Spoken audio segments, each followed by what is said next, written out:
NBA championship. Tying run at second, 2 out. Palmeiro over the head of Jenks. Uribe charges, throws, out! And the White Sox have won the World Series. To the far side around the 8-yard line to Hester. Under it and to the middle with the 15 to the 20, break 3 to the 25 to the 30 to the outside. 40, midfield, 40, 30 to the coast, 20, 15, Hester 5. Oh! Touchdown! For the third time in 6 seasons, it's one goal achieved. The Chicago Blackhawks win the Stanley Cup. A little bouncer slowly toward Bryant. He will glove it toward Rizzo. It's in time, and the Chicago Cubs win the World Series.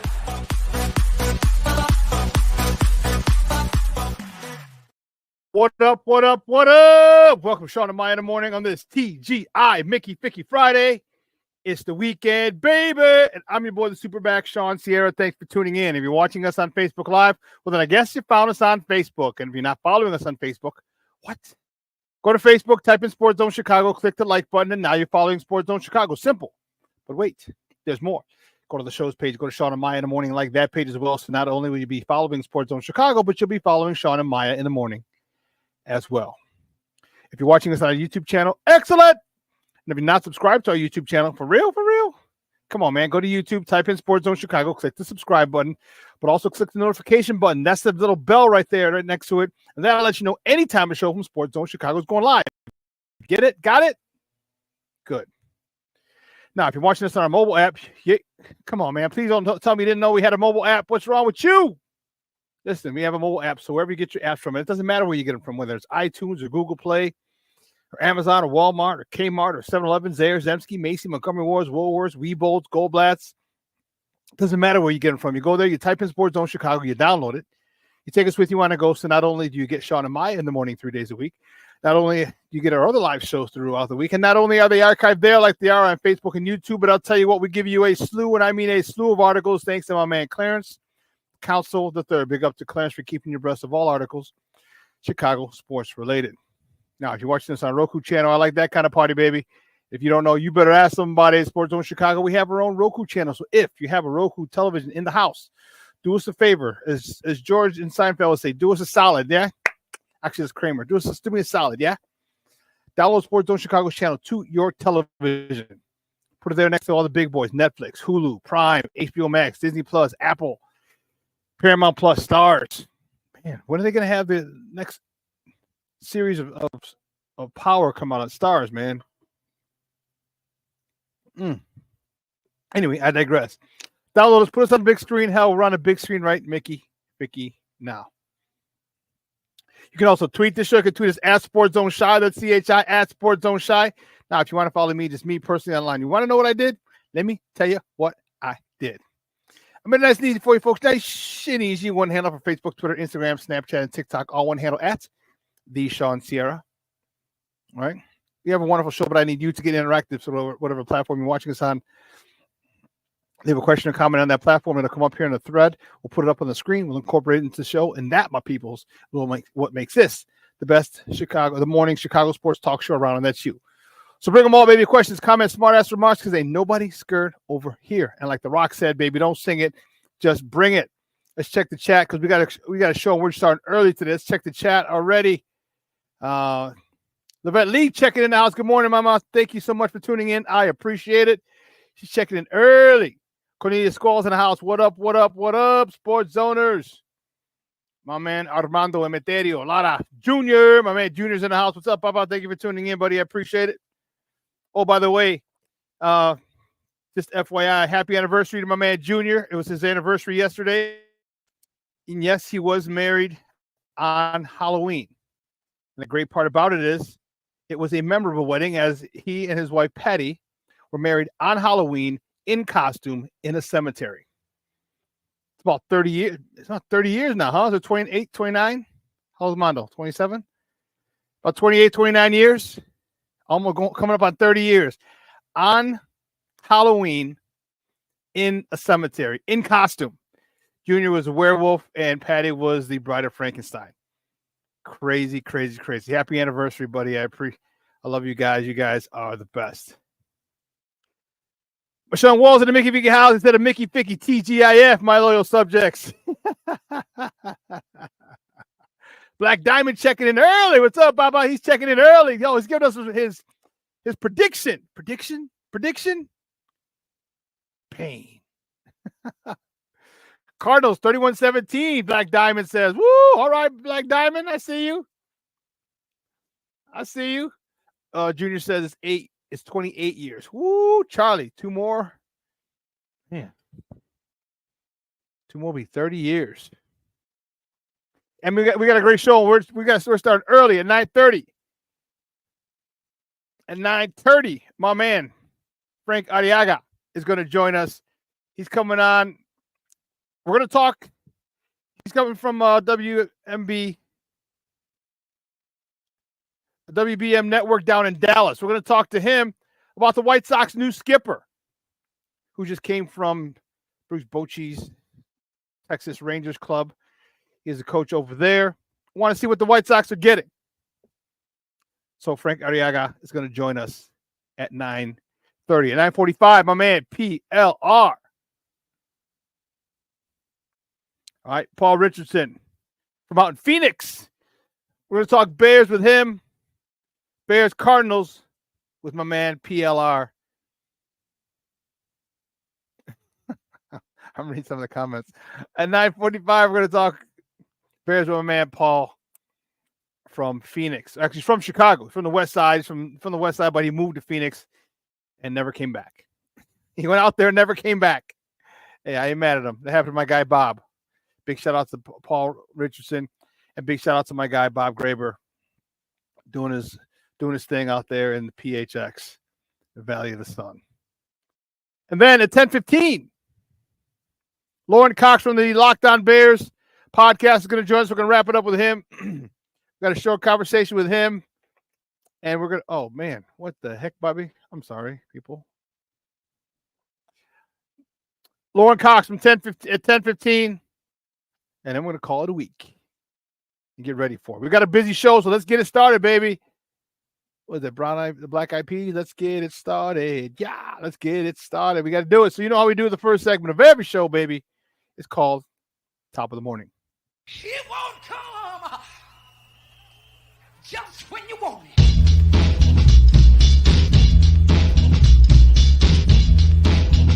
Top of the morning to you. Top of the morning to you. Top of the morning to you. Yay. The first top of the morning topic. Man, this is a tough one. Tough one, baby. It was late. Got done late last night. Blackhawks. The Blackhawks, they fall to the San Jose Sharks, and it was out there on the left coast. 3-2. Peter Mrazek stopped 26 of 29 shots. Ryan Donato lit the lamp for the 6th time of the year, and Tyler Bertuzzi notched his 3rd goal of the season. Mickey F had his first helper of the season. Connor Murphy had 2 helpers, bringing his total for 6 on the season. And Hall had his 2nd helper on the season. Tough one for Cold Steel on ice. But hey, they have the day off today, and they get right back at it. They're staying on the left coast. They're staying out with Dr. Dre and them, because the next top of the morning topic, the Blackhawks have back-to-back games tomorrow and Saturday. They're at the LA Kings, the Crypto.com Center, I believe it is. Puck drop is at 3 p.m. Central Time. You can catch that game on Chicago Sports Network, or you can listen to it on their flagship station, 7:20 a.m. on Sunday. They're at Emilio Estevez and the Anaheim Ducks. Puck drop is at 7 p.m. If anyone got that, you're old as hell. Puck drop is at 7 p.m. You can catch that game also on Chicago Sports Network, or listen to that game on their flagship, 7:20 a.m. If you know who Emilio Estevez is, you're old.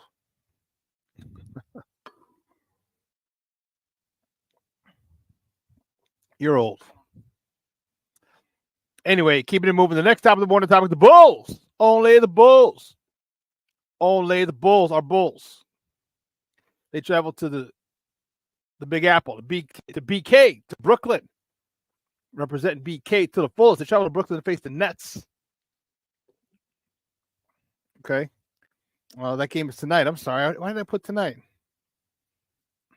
That's silly me. Travel to Brooklyn. Yeah, let's do that.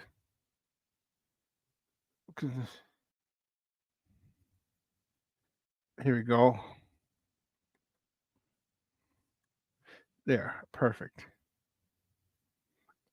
The Bulls travel tonight to Brooklyn to face the Nets. Tip-off is at 6:30 p.m. Central. You can catch that game on Chicago Sports Network. Unless you have Comcast, then you won't. Oh, you can listen to it on their flagship station, 670 a.m. You know, it's a damn shame that this thing is still lingering. This whole regional sports network is lingering. You know, you have they knew about it. It's been in the works over a year, and they still haven't been able to get anything done. I think Comcast is being petty. They want to include it in their upper tier package, while the people who are putting on Chicago Sports Network want it to be part of the basic cable. And I believe that's the issue.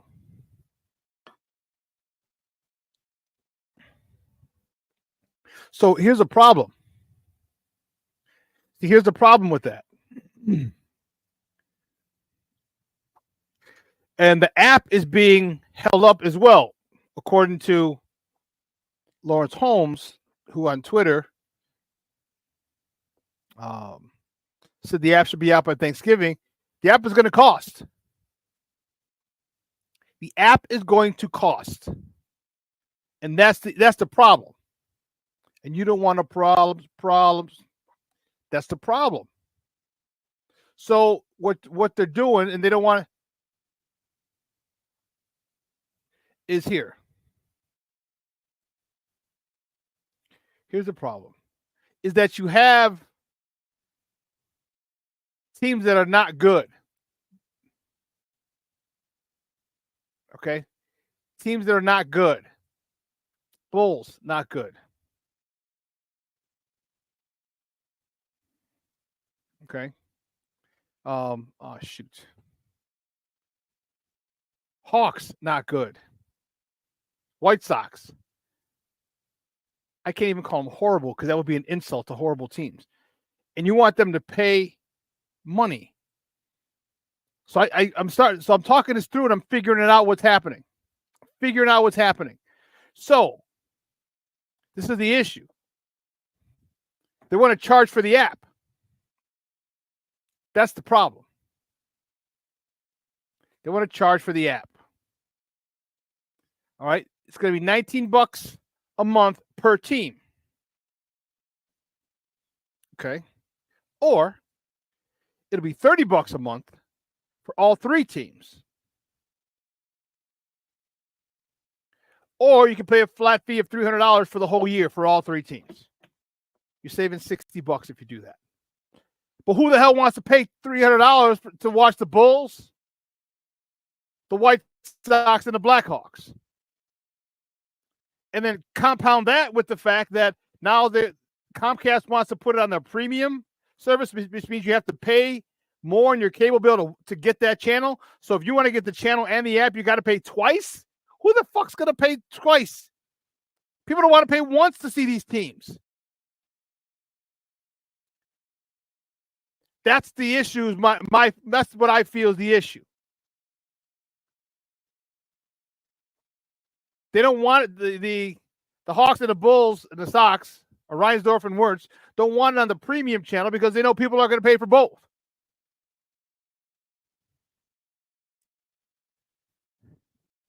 Ain't that some shady shit?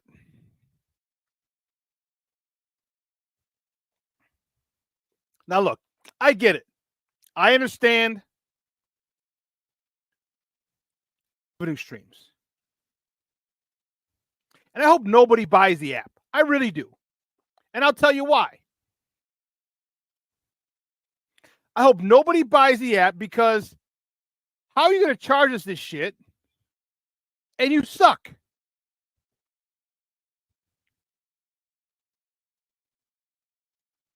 You make your money through commercials, through ads, through sponsors. So not only are you making commercials or making money that way through advertising, but then you're charging us. So you're double dipping. So you talk about trying to get all the money. Why should we give you the money when you haven't done shit for us as far as put a good product on the field or on the court or on the ice?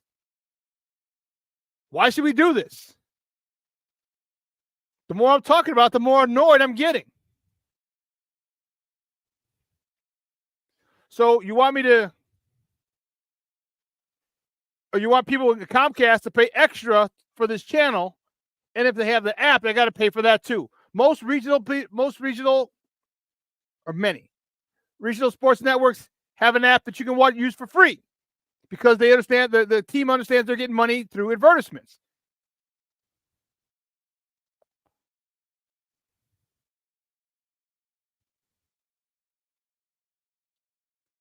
That just kind of pissed me off.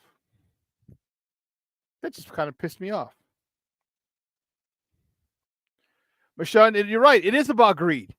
And the thing is, you're not putting a good product out there. So how the hell can you be greedy? And why would you expect people to buy this shit?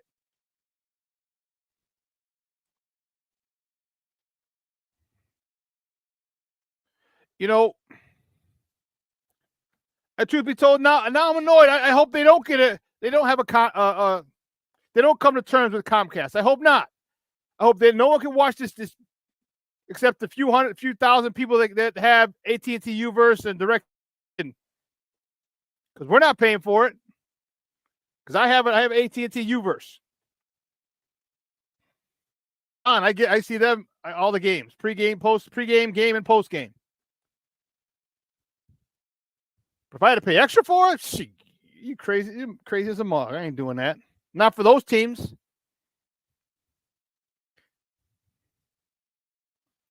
Then I was going to get the app. I ain't getting the app now. Fuck that. No way I'm getting the app. You're crazy as hell. No way. Not for the horse shit. And you know what? I take that back. I'm sorry. That's an insult to horse shit teams and organizations. But for the crap that they're putting out there and expect us to go and spend our hard-earned money, you want me to pay for the app?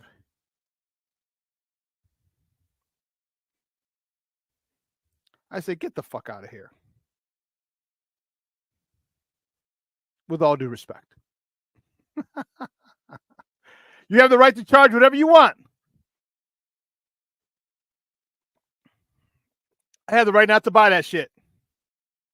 Nor will I. I could give a rat's ass about the articles. I could pull it up on the website if I want to read the articles.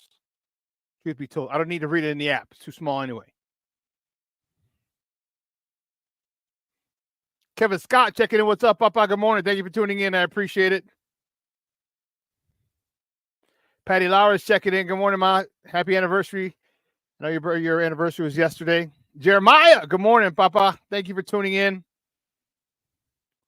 Armandito, I know he's at school, but Papa will probably show this to him later. So good morning, Dito. Good morning, Jeremiah. But you want me to pay for an app for these teams? $19 a month? Or $40 a month for all teams? It's $19 a month per team, which is stupid. Or it's $40 for all three. And they're giving you tiers. That's the funny thing. They're giving you tiers. Maybe you want this, you want this. The balls of you, the audacity. You think you have a good enough product? Any of those three teams are good enough that someone's going to want to watch them by themselves? I'll just get it for the White Sox. I'll just get it for the Bulls. I'll just get it for the Blackhawks. You think people are going to buy that nonsense? It's bad enough you pay $40 on the app for all three teams, which suck. Or just how about just dropping a quick $300 at the beginning of the year or whenever for 1 year? $300. $300 for 1 year. You're crazy as hell. I wish I would spend $300 on the White Sox, Blackhawks, and Bulls app. I wish I would. I wish a Mickey Ficky would.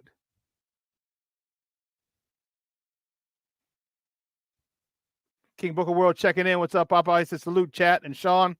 King Booker World in the house. Sorry, it got me fired up this morning. This nonsense. The next half of the morning topic: the Bears, baby. I'm not gonna sing it. The Bears travel to the desert, travel to Arizona to play the Cardinals Sunday, State Farm Stadium. They get kickoff. It's a 3:20 afternoon game. You can catch that game on CBS Channel 2 here in the Chicagoland area. Or you can listen to it on their flagship station, ESPN 1000. You know,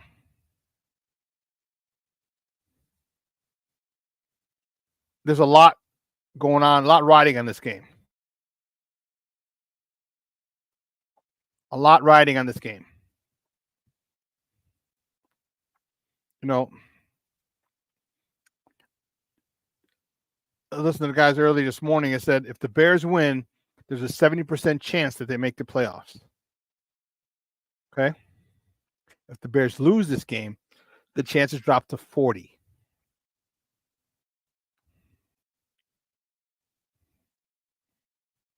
Big difference. Cornelius Squall says, I just watched the highlights on the NBA Network. Hey, I ain't mad at you, Papa. Shoot. King Booker World said, just got here and screaming F. Reinsdorf. I ain't mad at you, bro. I hear you. But it's a big game. And, you know, they were talking earlier on the radio, and I didn't think about it, and they made sense. My guys in the morning, early morning. And, you know, this whole thing has been going on all week. It's Friday, and we're still talking about the damn handoff on the goal line to Doug Kramer. Okay. We're still talking about the Hail Mary and the play before.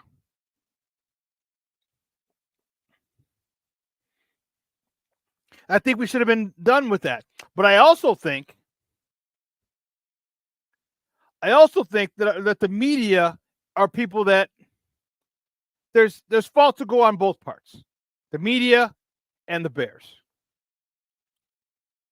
And they brought up a good point. When you have access to the coordinators on Thursday, like you can't go ask Shane Waldron on Sunday after the game or Monday or Tuesday or Wednesday. You can't ask him, what the fuck were you thinking? What were you thinking? You can't ask him that because he's not available. Got to wait till Thursday. So now it's Friday morning. We're still talking about that stupid handoff to Doug Kramer. Okay. Now, if people had access, the media had access to the coordinators sooner in the week, we could have possibly put it behind us and moved on. Because no one, I mean, am I lying? No one has really talked about the game with the Bears and the Cardinals. Everybody's still talking about the handoff to Doug Kramer, the play, the play before the Hail Mary and the Hail Mary play. And is Tyreek Stevenson going to be benched? Those are the four topics that are going on right now. No one's talking about the Arizona Cardinals. So the media has a big hand in keeping this narrative going, but also the Bears, because if the media had access to the coordinators on a Tuesday, they can get those questions in and move on.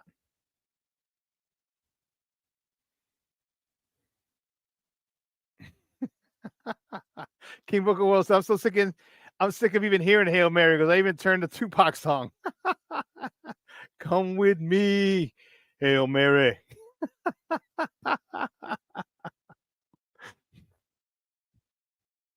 Kevin Scott says, does Eberflus still have those 3 timeouts he never used? Yeah, they're in his pocket, bro. They're in his pocket. He's got them right there, right next to him. Cornelius Squall says, Luz brought it on himself for not owning up to his mistakes. That's just arrogant. I couldn't agree with you more, Cornelius. I could not agree with you more. And that's the issue. Stop being so damn arrogant. You have no reason to be arrogant. None.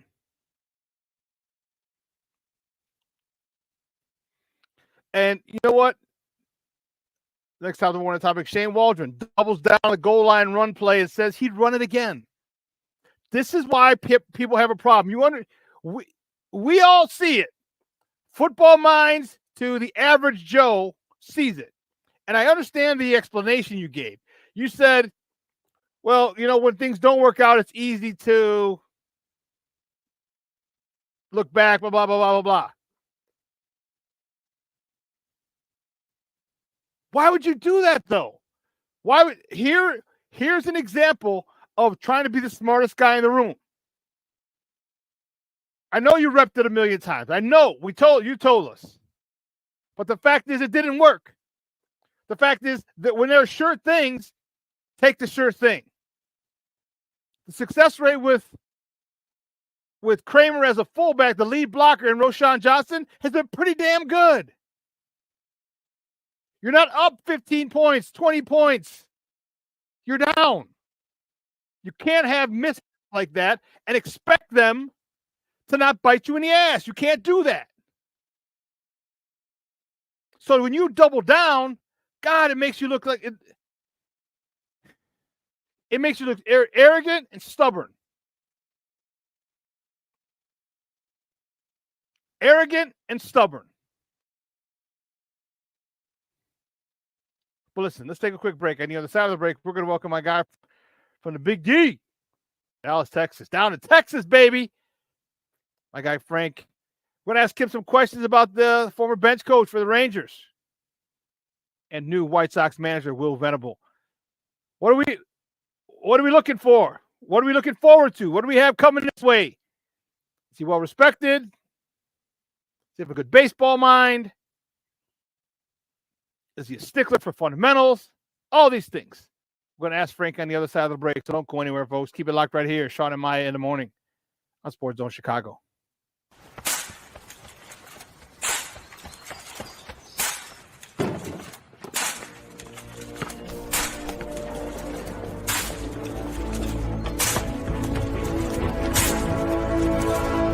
Move it! Yes, sir.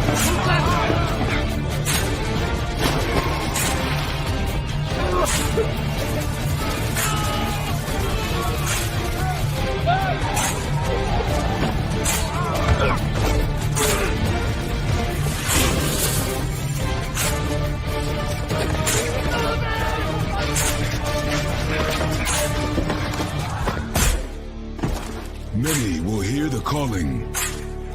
Few will earn the title. United States Marine.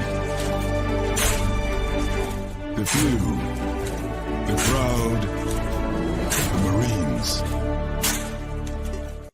Hey, it's your boy, the SuperBack, Shawn Sierra, and be sure to follow Sports Zone Chicago on all social media platforms, on Facebook, Instagram, and our Roku channel. You can find us at Sports Zone Chicago, and on Twitter, we are at Sports Zone Shy. Also, be sure to download our mobile app so you can take Sports Zone Chicago with you on the go.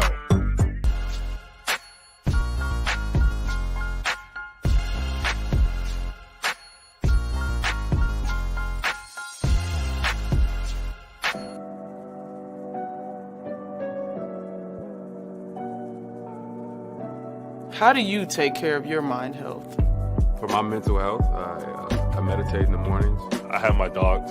They're the best. I just find ways that help me just relax. Finding things that make me happy, like being close to my family. I meditate a lot and read books.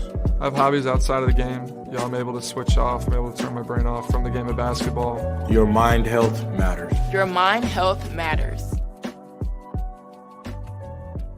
We are looking for a few heroes, mentors, trailblazers, innovators, a passion to change lives, spark curiosity, open hearts, and awaken minds, help students answer the question, who am I? This could be your calling, but this is no job. It's the journey of a lifetime. Be a hero. Be a teacher. Mental health and learning disorders don't discriminate. 17 million children and adolescents in the United States live with disorders like anxiety, depression, ADHD, and dyslexia. Less than half get the help they need to thrive. Help the Child Mind Institute change these children's lives. Visit childmind.org.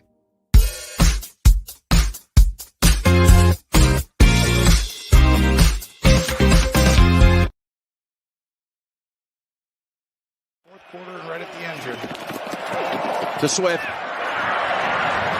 Look at Swift. Take it to the Washington side of the 50. Down the sideline he goes, and he's galloping home for the game's first touchdown. There's your Devin Hester moment. You're only 2 plays off. Who had a little struggle earlier, but I want you to watch the left tackle. Magaji right here. He's going to pull outside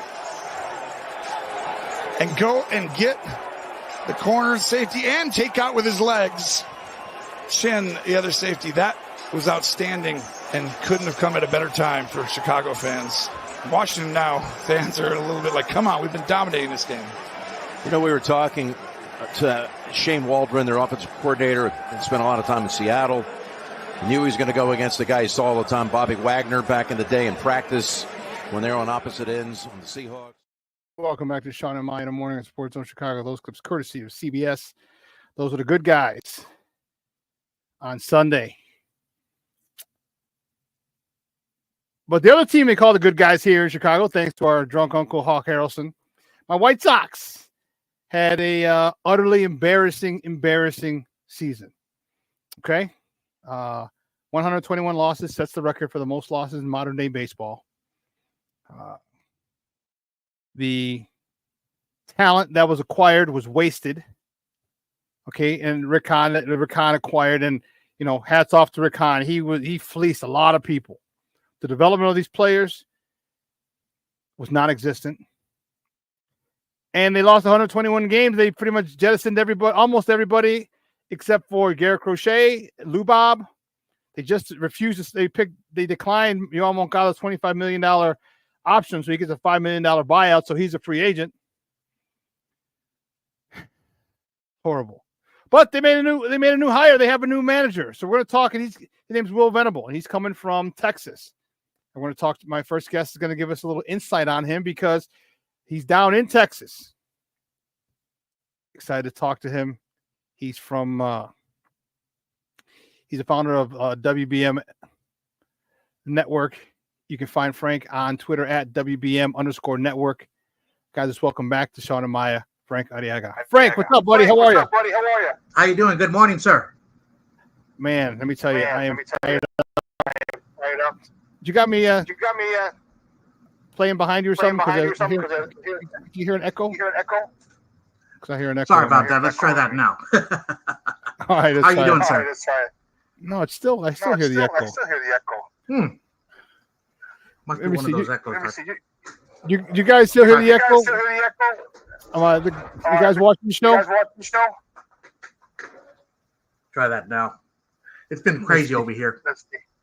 No, it's going on. Hold on. Let me see. I don't know what's going on. We're going to bring Frank back in. There we go. Yes, sir.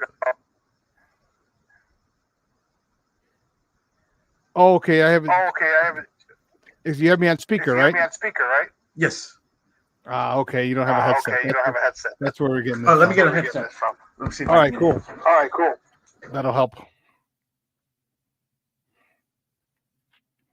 So I'm anxious to see about Will Venable, right? He is a guy that a lot of people have been touting. a lot of people are saying he was the best guy out there. Oh, hold on. We'll bring him back on. Try that now. No, I don't know why we're hearing this. No, we're good. I can hear you now. Perfect.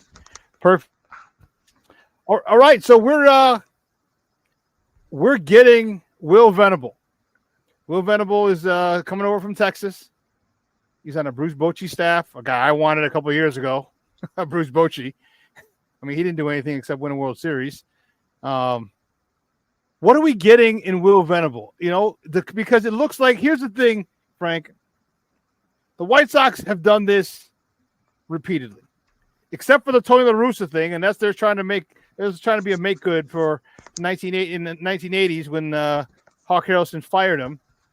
They always get guys who are first-time managers, okay, that it seems that they can control. Is this another puppet? Is this guy? Talk to me about this guy. Does he have a good baseball IQ? What are we getting in Will Venable? Well, I mean, he played 8 years in the major leagues, and certainly, like you just said, he was a bench coach for Bruce Bochy. But like you said, are we getting another yes sir type guy? I mean, you look at the candidates that were available. Buck Showalter wanted this job. Why couldn't we go after Joe Madden? Why couldn't we go after Joe Girardi, a disciplinarian type guy, a Chicago native, Northwestern, that I might add you? You know, why couldn't we have gotten somebody like that? You know, so Will Venable, nothing against him. I mean, he did play 8 years in the league, and he also played for the Cubs across town, and he was on Bruce Bochy's staff. But like you said, another first-time hiring. What are we going to get from him? Now, I will tell you this. He does bring a certain amount of energy, but there's only so much you can bring to a ball club with energy. You still got to be disciplined. You still got to be precise. You still got to be fundamentally sound. So, I mean, what are we actually really getting from him other than those 10 chibbles? And that's the question. Like, you know, this seems like a very similar, you know, same verse, same second verse, same as the first. And we're getting a guy who is going to be controlled by the general manager or middle management. And, you know, is this guy, why should White Sox be happy about this guy? I mean, is he a dictator? Is he good on fundamentals? Is he what positive thing can we say about him to get somebody like, you know, me and a whole bunch of other diehard White Sox fans to be like, man, this is a good hire? Well, I mean, he brings a certain positive energy. I mean, he, you know, certainly having worked with Bruce Bochy's staff, you know, Bruce Bochy has a tendency to be calm. His demeanor brings a positive energy type, you know, relationship with the players. So that's something that I think White Sox fans could be, you know, happy about. But at the same token, you know, is we go once again, is this another yes sir type guy? Why are we going after a first year manager when there was other candidates available? And you know what I don't understand is Jerry Reinsdorf, the owner, said that he was not going to make the same mistake that he did a few years ago when he overruled at the time Rick Hahn, who many thought we were going to get AJ Hinch at that time before they hired Tony La Russa, that he said that he would allow Chris Getz to make this call. But you have to wonder, did Chris Getz really make that call, or was this just another, no, you're going to follow my orders, son?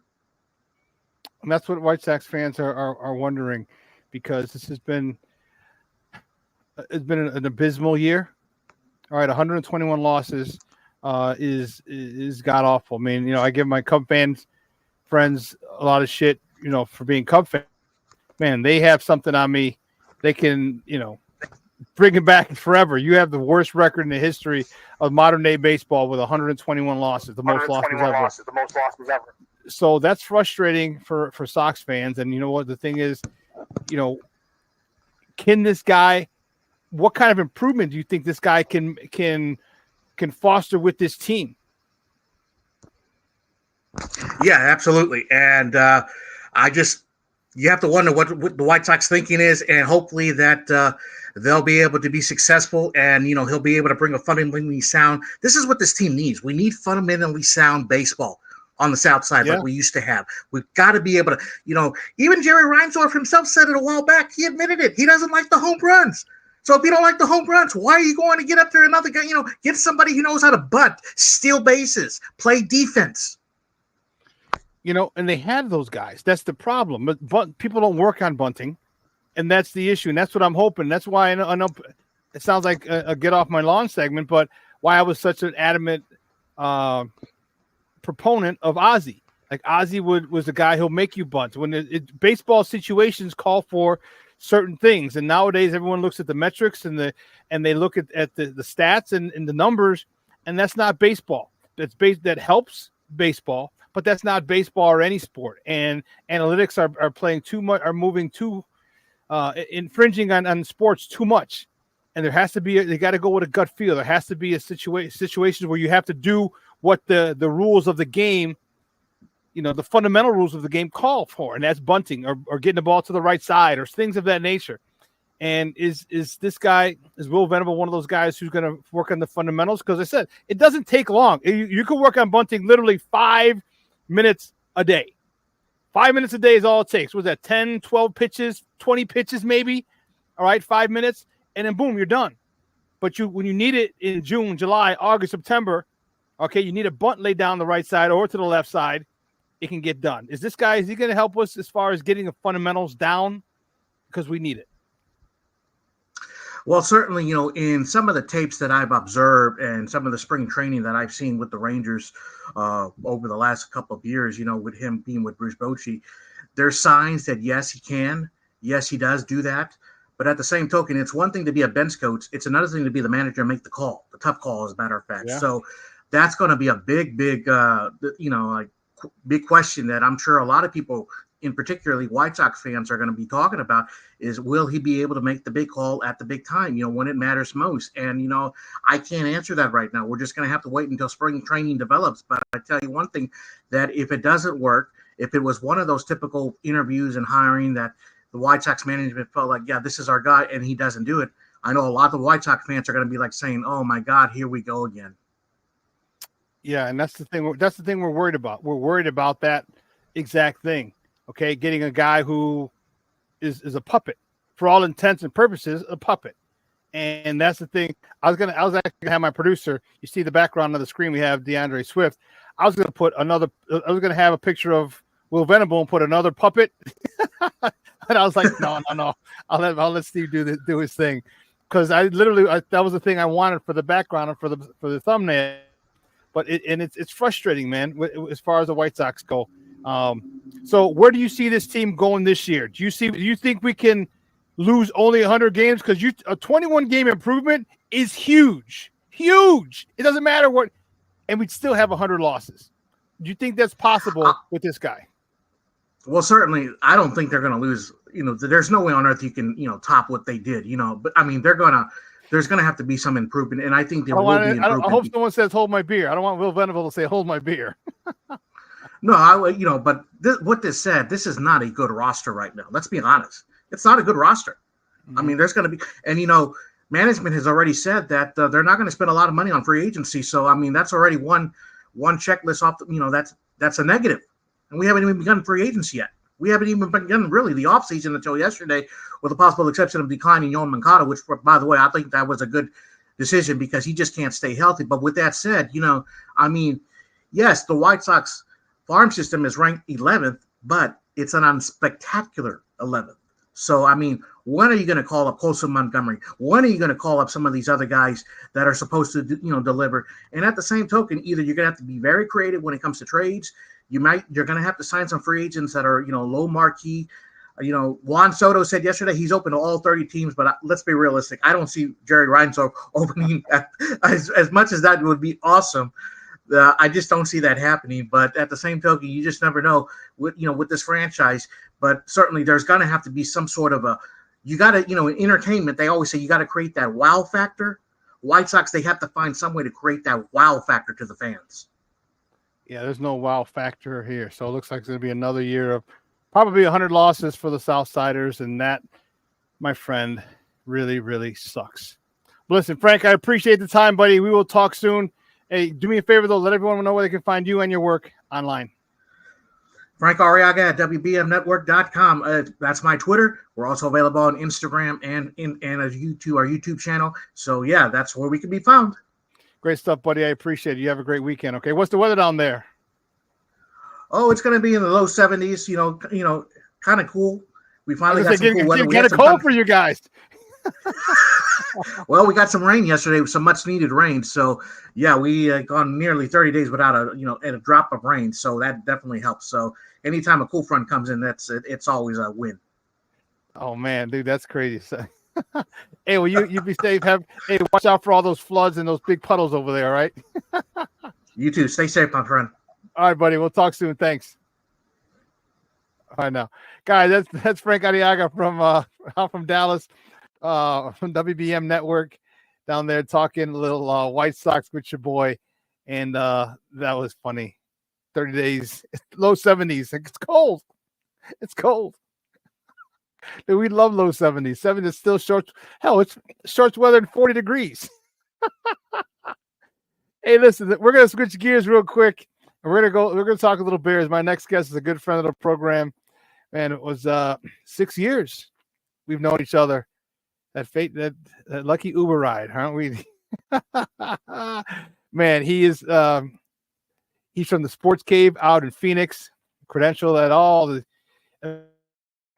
no more Coyotes because they're the Salt Lake Hockey Club now, but baseball, football, and basketball. You can find him on Twitter at PLR Sports. Guys, let's welcome back to Shawn and Maya, Paul Richardson. Paul, what's up, Papa? How are you? We can lose more than 121 games if we put our minds to it. So I don't want to hear what we can't do. That's a defeatist mentality. Let's go for 125. Let's do it. What's up, brother? How you been? I'm doing good, man. I am doing great, actually. Good workout this morning. Just sent Mom off to CrossFit. I got to go pick her up after the show. Things are good over here on the south side or in the south burbs. I hear you. You know what? It's funny because when I was listening to you guys talk about the White Sox and the wow factor, yeah, we had a wow factor. Wow, we lost 121 freaking games. And I'm going to tell you something. I didn't want to lose 118. If we had lost 118, I would have been mad. Go. You know what? You get that close, break the freaking record. Let's go. Break the record. Yes. LFG. Be historic. Yep. I was telling a funny story. One of the girls at CrossFit is from Wisconsin. I don't hold it against her. So I call her GBS, and she didn't get it right away because she's a Packers fan. And she was saying, I forgot what. Oh, the Brewers or something. And I teased her about the Brewers. She goes, "Yeah, well, what did the White Sox do, honey?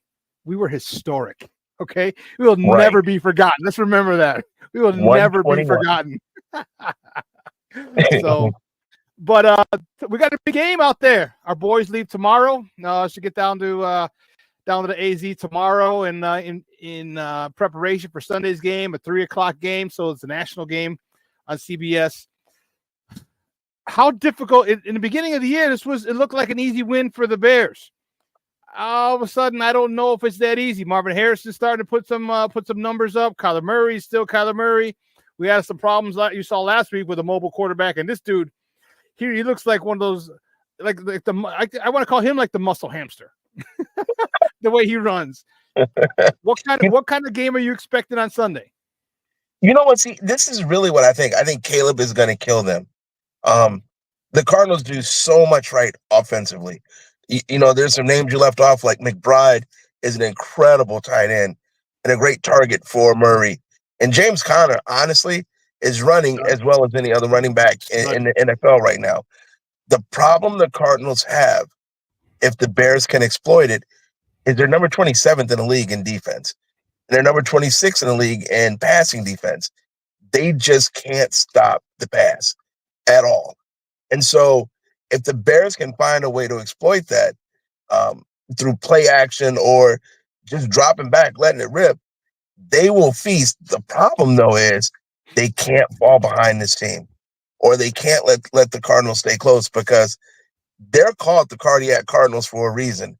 They find a way with Kyler Murray to keep and stay in every single game at all times.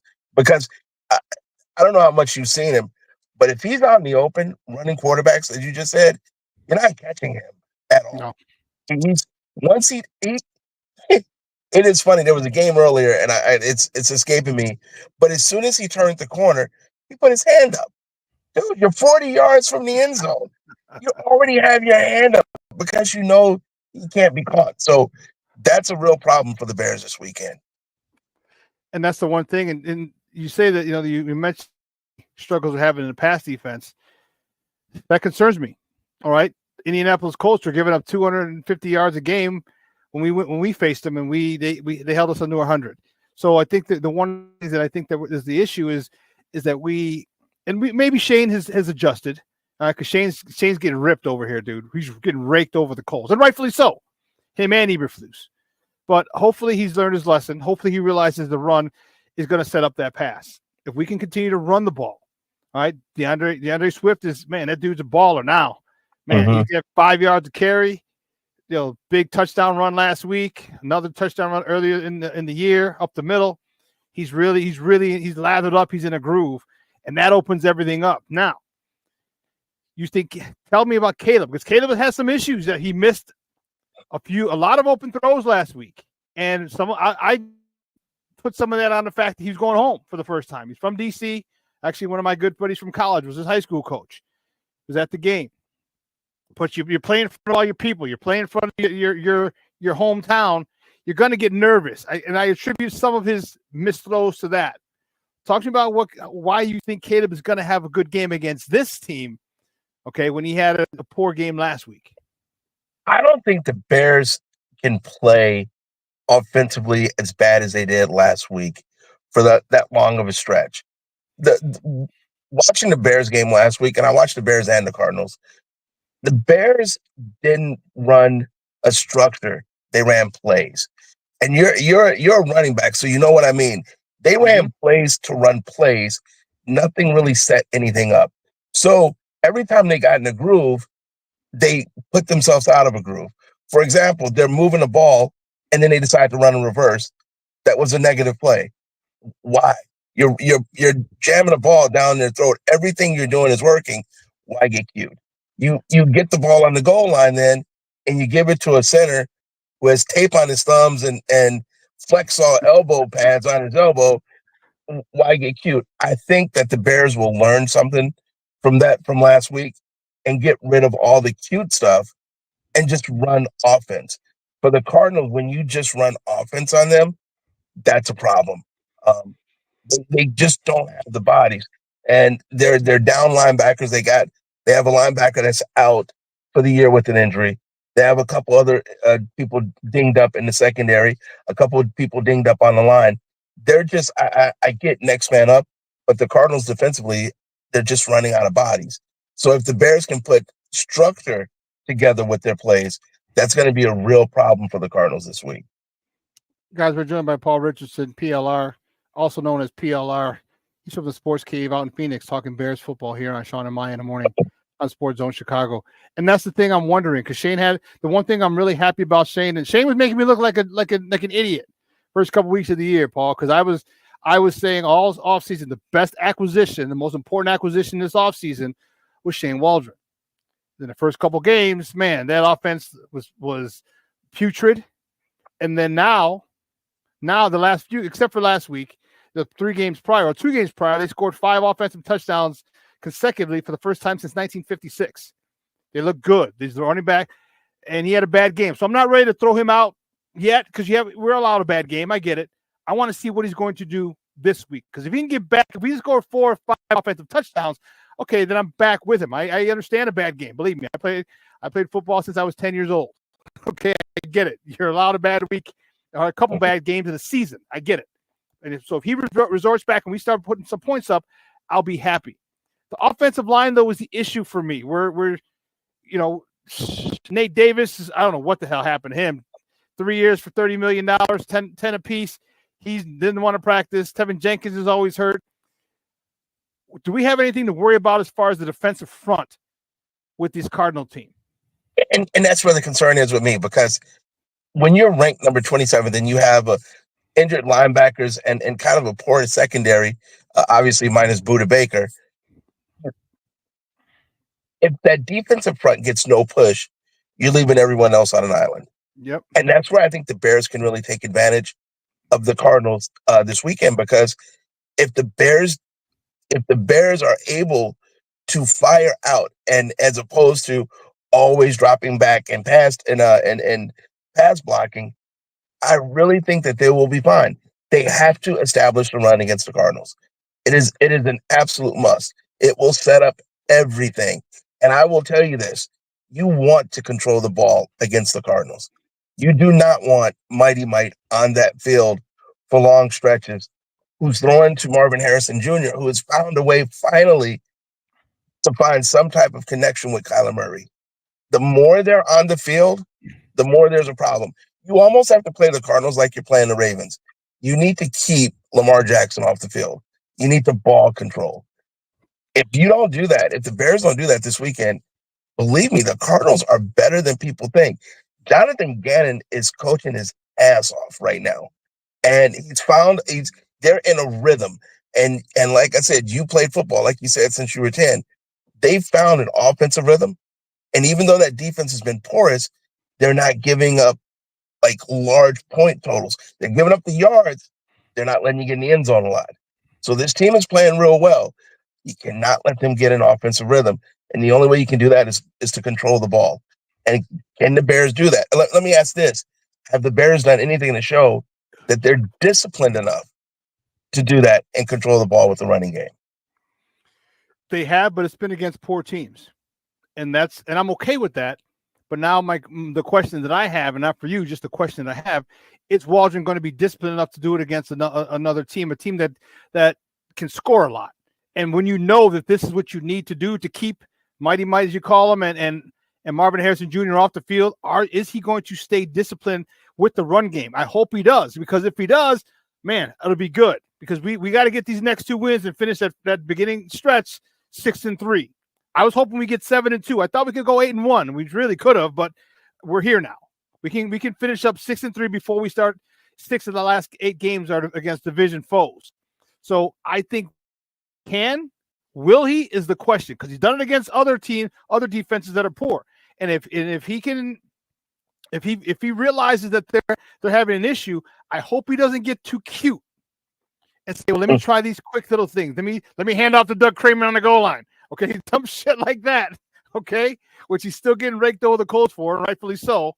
Okay, if he doesn't get too cute and just calls the plays the way he can call plays and use all the weapons, we'll be fine. So we'll see. We'll see. Give me your thoughts on Kate. Go ahead. I'm sorry. I was going to say, don't forget, this is a Cardinal team that went up to San Francisco and beat them. So the one thing I heard so much about offensive coordinators becoming coaches, defensive coordinators, and all this nonsense, the one thing a defensive coordinator will do that's become a head coach is they will have discipline and stick with things. And that's what Jonathan Gannon will do. He will stick with it.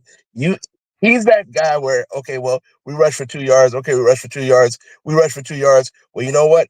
In the third quarter, you're now worn down. So now we're going to let James Conner with that big body just do what James Conner does. So, and I know I'm repeating myself, but can the Bears do that? Can they stay that disciplined? And can they do it on the road against another tough team, coming off a tough loss when they gift wrapped the game to Washington last week? Yeah, that's the question. And, because is Washington going to beat us twice? Okay, are they still worried about this whole Washington loss, the Hail Mary, the play before the Hail Mary, giving them an extra 13 or 14 yards? All right, the Tyreek Stevenson drama that's going on over here. Are they still worried about that? All right, because according to Cole Kmet, there's a lot of things in practice that aren't what they should be. And that to me is an issue, which is another scathing indictment on Coach Eberflus as the head coach. Who else should the Bears fans be when we're on defense? Now, we don't worry about a lot of people when we're on defense. Our defense is good. We saw the top scoring offense last week to 12 points before that Hail Mary, right? 4 field goals. We bent, but definitely did not break. Who else on this Cardinals offense should we be worried about beside Marvin Harrison Jr. and James Conner? McBride. You have to watch out for McBride. McBride is really good. If McBride was playing for Baltimore or San Francisco or Kansas City, he would be a household name. He is that good of a tight end. And what's dangerous is him and Kyler have a certain synergy about each other, or with each other rather, and they're just lockstep. He is very dangerous. He covers everything underneath, but if you mess around, he'll get deep on you. So If the Bears really want to win this weekend, they better put eyes on him and do not let him get off. And you have to find a way of doing it where you're not so worried about him that now you have everybody else doing their thing, like Marvin Harrison Jr., who really is finding that groove and really is as good as everyone said he would be coming into the NFL. And we're at a disadvantage because our slot corner is out, Kyler Gordon, and our enforcer, Jaquan Brisker, is out. He's been out for 2 weeks now with a concussion, and that to me that's concerning because this is the third concussion in 3 years. We're gonna have to start thinking about maybe Tua-ing him. Like now Oklahoma, you can't play 3 years and this one's taking a lot longer for him to come back, and that could pose a big problem when you're dealing with tight ends. A tight end who can be very very effective over the middle when you don't have someone who can come down and really lay the wood. So I will definitely keep an eye on that this week, this Sunday, when the Cardinals are on offense. When the Bears are on offense, right? What do you talk to me about your secondary? And I know it starts up front. We'll get to them in a second, but we got 3 studs. We got DJ, we got Keenan, we got Roma Dunze, we got Cole Kmet, we got DeAndre Swift coming out of the backfield on screens and in routes. Is your secondary able to hold up against the weapons that we have on the Bears? They should not be because, I take a lot of heat for saying this, but to me, it's Buddha and the boys. It is Buddha Baker and everybody else. It's like Michael Jackson and the Jackson 5. They should not be able to hold up. That's where the discipline and play calling will take its rightful place. If the Bears can establish the run and get into play action, the Cardinals simply can't cover all those weapons. And it's shown. I mean, they're the 27th defense and the 27th pass defense. We're now, 8 weeks into the season. When you're ranked 27th in defense, that's pretty much who you are. When you're ranked 26th, 27th in pass defense, that's pretty much who you are. They're not aberrations. They're not one game off, 2 games off. That's who they are. So it's a matter of them probably blitzing, getting downhill, and trying to jam up. They are physical. That I do like about them, but they're very beatable. So that's why I said at the beginning, I think Caleb will have a really good game. I just don't think it'll start off like that. I think it will gradually grow as the game goes on and the Bears wear them down. But yeah, Buddha and the boys, Buddha is the real deal. So I would find him. When I lined up, I'd find Buddha and then go after almost everybody else. Yeah, you might have to send him make 2 calls, the Mike and Buddha. Yeah. Hey, I wouldn't be opposed to that. You got to know what that Joker is every single man. Coming out of college, I remember that Joker was nice. Yes. And man, I was really wishing the Bears could have got a hold of him somehow, some way. That would have solved a lot of our problems in the secondary. So, but yeah, okay, all right. Your thoughts? I know you're a Chicago guy. I know you keep in touch and in contact with all your Chicago teams. Your thought on this whole situation that's happening, the drama. Let's start with the Tyreek Stevenson situation. Before and during the final play of the game, where he's heckling or taunting fans or celebrating with Bear fans, as he said. Your thoughts on that situation? What you think should be an appropriate punishment, if there even should be one? I don't think there's a punishment for the player. To be honest with you, what really bothered me is here's a dude not even in the play, and what you're telling me is there's no coach in the coaching box. There's no coach on the field. There's no spotter anywhere that's looking at Eberflus saying, "Take a timeout. We got to get everybody together. Take a timeout." That's where my problem is. It's attention to detail, because I believe Matt Eberflus didn't see him. I do. I believe that because it's way on the other side of the field. But you're telling me not one coach saw him? 2, you have 3 timeouts. Last I checked, they don't carry over to the next game. So even if you know everything is perfect, take the timeout, get everyone together, say, "Hey, look, I know we've gone over this 1,000 times. This is what we're going to do again." 1,001. Yeah. So my problem is the player already apologized. I'm sure his teammates accepted it, because that's what you're still one of the guys at the end of the day. And that one play, even though it won the game, it never comes down to just one play. So guys are always going to forgive each other. My problem is when there starts to be leaks in the Titanic, that ship is sinking. And when I hear players saying through the week, we don't correct mistakes. Coach should have took a timeout. Why did we give up the 13 yards? Why did we do this? Everything tells about me that stupid ass handoff. Someone else said. Exactly. So all that tells me is Eberflus not only has to get the Bears in the playoffs, they may have to win a game to save his job. Because when players start going public, that again, this is week 7, week 8. That's a week 1 wine. When you're doing it week 7, week 8, that's a pattern and a lack of discipline. So, yeah, you blame the players, but what's the saying? If you're not coaching it, you're allowing it.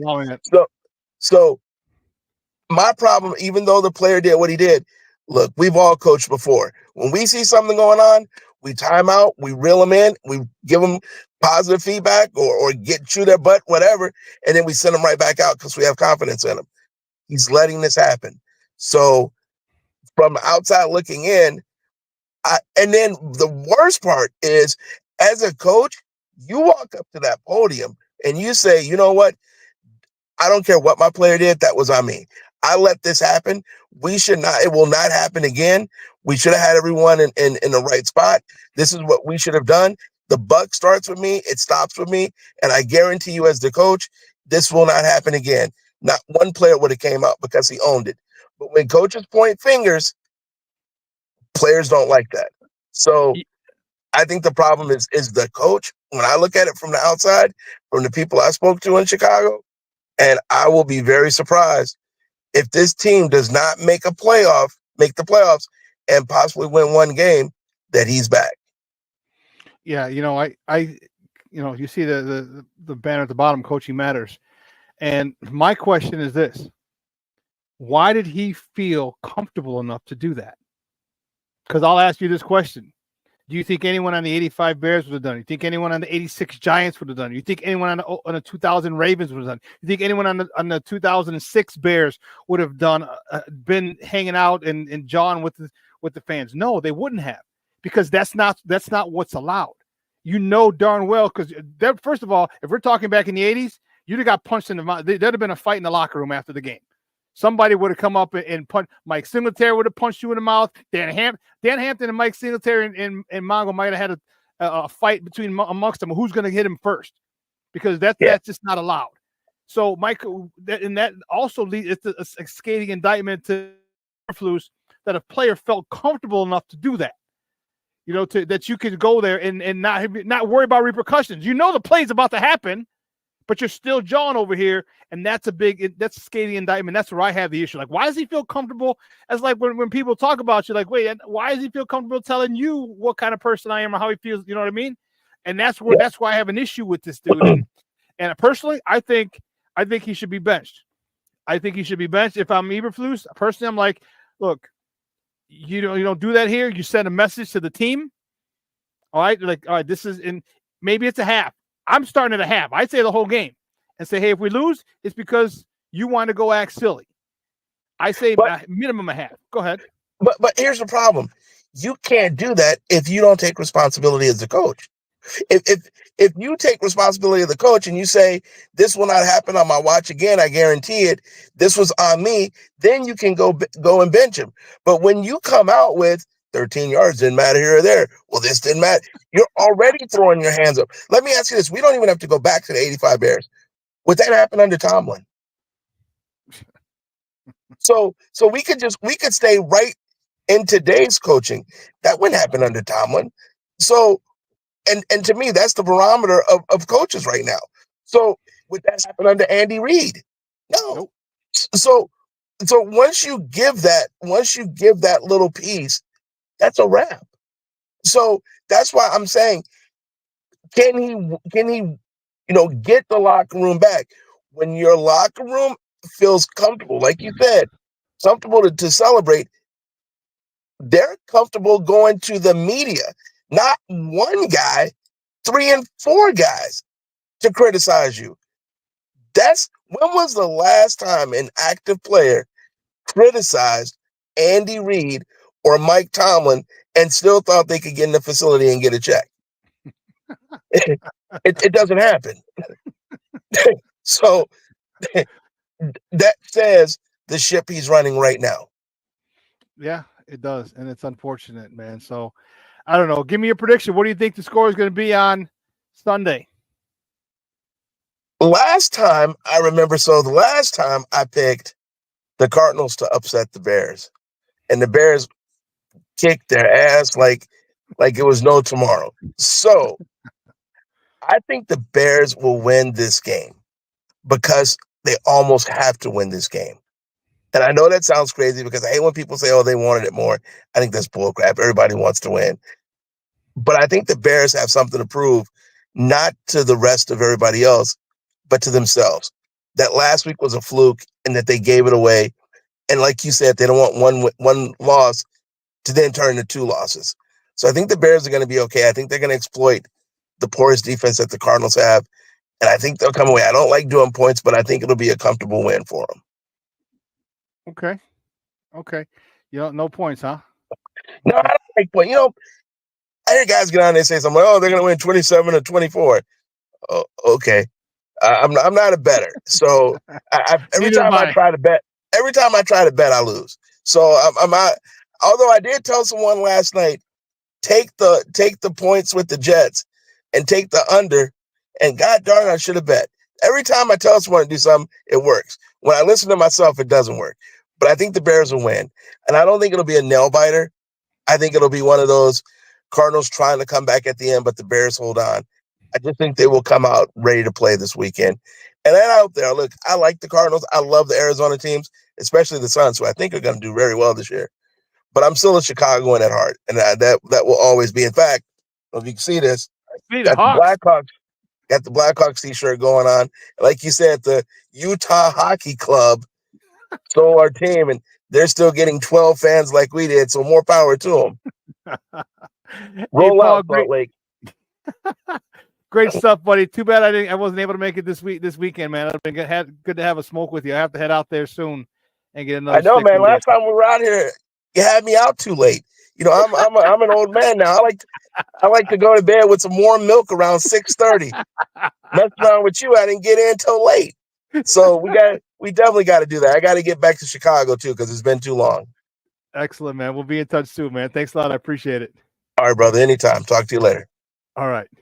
Later. Guys, that's Paul Richardson, PLR, from the Sports Kave out in Phoenix, talking Bears Cards matchup. And we're going to go right to my next guest. I'm fired up. My next guest is another good friend of the program. You've seen him on here once or twice, or maybe 10 or 15 times. He's the host of Locked on Bears podcast. Man, you know him, the voice. Man, he has one of those voices that you just know, that's very, very recognizable. All right, you can find him on Twitter at Cox Sports 1. That's like Fox Sports 1, but with a C. Guys, just welcome back to Shawn and Maya, Lorin Cox. Lorin, what's up, buddy? How are you? Hey, doing well. Excited for another Bears football game to just get this Washington Commanders stink off of us. Someone made a good point. They were talking about on the radio this morning. Made it a good point that we've been talking about this all week. All right, no one's even talking about Bears Cardinals. It's Tyreek Stevenson. It's the Kramer handoff. It's the 13 yards that didn't matter. It's the personal foul by Tyreek during the game. All these things, and no one's really talking Bears Cardinals. And saying that it's the Bears. It's one, the media, and we're part of it, but also the Bears don't give us access to their coordinators till Thursday. So you're not going to get anything till Thursday, which we talk about on Friday. So now if you did it early in the week, say Tuesday after after your Wednesday after the first practice, we can get it over and done with by Thursday and kind of start on the following team, next opponent. But the way they have it, we had to hold on to this and drag it out. Give me your thoughts. Speaking of dragging it out, give me your thoughts on Shane Waldron, who doubled down and said, "You know what? I would do it again." Yeah, off to a 300-pound center who hasn't carried a ball ever in his life. Yeah, and part of the dragging it out problem is that they closed the Wednesday practice to the media and made it a walkthrough. They claim because of offensive line injuries, which is, I mean, maybe valid, but like they had just as many offensive line injuries on Thursday and they still had a full practice. So I don't know. I don't know what to think about that. But and as far as Shane Waldron goes, yeah, it feels to me like one of those things that as a coach, sometimes you got to just know when to eat it and say something, even if you don't believe what you're saying, right? Like, even if he truly believes, hey, I would totally run that Doug Kramer play again. I think it would work and may even run it again someday. You got to come out to the media and say, you know what, that situation, my bad. You just gotta kind of play the PR game, even if you're lying to the public, even if you believe differently about yourself as an offensive coordinator or whatever, you just got to come out and say, yeah, you know what, we should have done something different there. Because, you shouldn't have fumbled there. You should have done something different. Maybe, and same thing with Matt Eberflus on the play before the Hail Mary, right? He keeps doubling down and saying, no, we don't care about those 13 yards in that play or whatever. That's not important. Like, even if you believe that, you just got to know that you come out and say what you're supposed to say instead of doubling down and sounding just extra sort of stubborn and frustrating. That even if you think differently, just say the thing that people want to hear you say so we can all kind of move on and doesn't keep building up this storm of outside, distraction. And controversy is probably too strong, but at the same time, it's all anyone's talking about. I don't think controversy is too strong. I think it is a controversy because of the fact that there were so many things that happened, so many things that went wrong. And, usually one play doesn't make a game. All right. But a string of plays can make a game. And that's the thing that gets me is, the arrogance. Okay. The accountability is being handled by the players better than it is the coaches. All right. Caleb, he said, I got to make better throws, throws I usually make, on a regular basis, blah, blah, blah, blah, blah, blah. Okay, good. That's what you want to hear from your starting quarterback. It's okay. And Mike Tomlin, Mike Tomlin is not afraid to say, hey, that was me. That was my fault. I got to do better. Most of us have seen the clip from the Pivot podcast where he's like, coaches run away from the responsibility of coaching. He goes, I love coaching, but other coaches will run away from that responsibility. And to me, that bumps, because it shows how much you care, how much you'll go back for your team. And Eberflus seems like, I don't even know what it is with this guy. He's lost a lot of credibility with me, Lorin, and I'm really sad about that because I was a big fan of his early on. All right. My guy, Paul, the guest prior to you, talk to me about how this locker room is. Do you think Flus has lost the locker room, is losing the locker room, or hasn't lost it at all? That's tough, from the outside to pin down too much. Certainly, I don't think he's lost it. Maybe it's the foundation there is being shaken a little bit. So is that in the process of losing? I don't know, but they talk a lot about this being a player-led team, and so what that means is when things are going bad, it's the players who are going to kind of stand up and say, hey, we need to do things different, and that can look like losing the locker room on the outside. But if the players are all banded together on this and then the coaching staff follows suit on what the players want, then that kind of brings everything back together. And it feels like that's some of what happened, after the first few weeks when the offensive players met with the offensive staff and said, hey, like, can we script plays? Can we do some of these other things? And then they did what the players wanted and they played better for 3 games. So like, it seems like there's maybe this relationship of like coaches do something, players respond to it, and coaches are then supposed to adapt to then what the players want there. And I think as long as they keep doing that and being responsive to the player leadership, then it won't fizzle up into being a huge problem. But the moment that they kind of put their foot down and say, well, wait a minute, no, we're going to keep doing it this way, it's just kind of a dangerous game they're playing here between leadership and accountability, and saying, okay, like if the players are leading, then how can the coaches be at the front? That it just gets messy quickly. You always want to keep things in house because of all the things that go on. To me, that's why I asked the question, is he losing the locker room? Because they're in the 14-game losing streak, not a peep, nothing negative came out. And it's easy to come out and say in the middle of a 14-game, week 8, 9, 10, 11, 12, 13, you know what I mean? It's easy to come out and say something against the coaching staff. That's why I'm thinking that locker room is starting to be shaken a little bit, because you can go You can go and tell the coach, I don't have a problem. Every week you go tell the coach, hey, I got a problem. Just don't let it get out to the media. Don't tell the media, because now there's a firestorm that starts, and this is going to be crazy. Not that they so much care about the firestorm, it's just the collateral damage, because now they got to answer questions. That's what I think is the biggest issue. Were you surprised that so many? Cole Kmet talked about we don't go do things in practice. Jalen Johnson talked about, we probably should have taken the timeout. And there was one more person who came out. And Kevin Byard. Kevin Byard. Both said little things. Yeah. So, that to me, were you surprised at those guys, especially DJ Moore? Even though he said he is just answering a question, still, were you surprised at all those?